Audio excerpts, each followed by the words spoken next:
আসসালামু আলাইকুম রহমতুল্লাহ বরকাত। চলুন আগে জামাতে আমিরের কথাগুলো শুনি।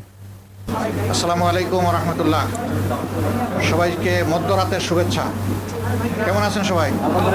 আলহামদুলিল্লাহ।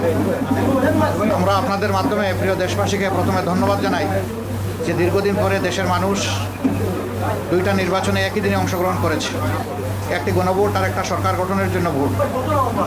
তো আমরা যতদূর জানতে পেরেছি, সংস্কারের জন্য যে গণভোট ছিল সেই গণভোটের পক্ষে ভোট বেশি পড়েছে। এই জন্য আমরা দেশবাসীকে আন্তরিক মোবারকবাদ জানাই। যদিও অফিসিয়ালি এটা ডিক্লেয়ার করা হয় নাই, শেষ পর্যন্ত কী হয় সেটা আমরা দেখার অপেক্ষায় আছি। আর সরকার গঠনের জন্য যে নির্বাচন হয়েছে সেখানে মূল প্রতিদ্বন্দ্বিতা ছিল মূলত দুইটা জোটের মাঝেই বলতে হবে। আমরা অংশগ্রহণ করেছি।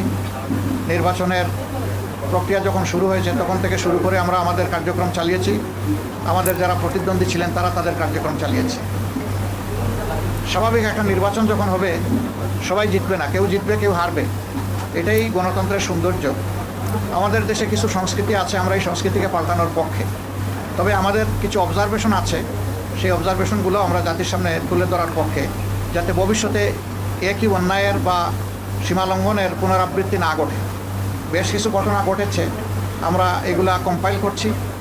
আমরা আমাদের পরিসরে আবার বসবো। আজকে তো এই পরিসরে আমাদের বিস্তারিত আলোচনার সুযোগ ছিল না, কারণ এখন পর্যন্ত বেশ বিস্তারিত খুঁটিনাটি বিষয়গুলো আমরা কালকের মধ্যে বা পরশু দিনের মধ্যে হয়তো বা পেয়ে যাব।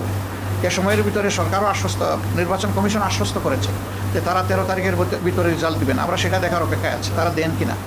যদি দিয়ে থাকেন ভালো, না দিয়ে থাকলে আমরা সঙ্গত সীমা পর্যন্ত অপেক্ষা করব। কিন্তু এই যে কিছু আসনে ইঁদুর বিড়াল খেলা, এমনকি ঢাকা 8 আসন এখনও ঝুলে থাকবে কেন, সেখানে কি হচ্ছে এটা আপনারা সাংবাদিকরা জানেন। এই বিষয়গুলো কিন্তু সুস্থ দ্বারা রাজনীতির পরিচয় বহন করে না, রাইট। এগুলো অসুস্থ দ্বারা রাজনীতি।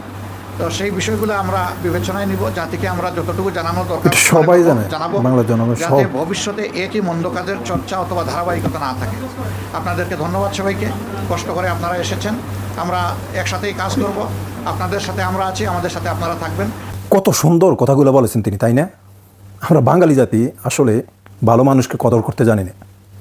আজকে আমরা এত সোনার মানুষটাকে, এত সুন্দর মানুষটাকে, এত ভালো মনের একজন মানুষটাকে আজ আমরা হারাতে যাচ্ছি। আমরা বাঙালি জাতি সেই আগের অন্ধকারের মধ্যে ডুবে যাচ্ছি।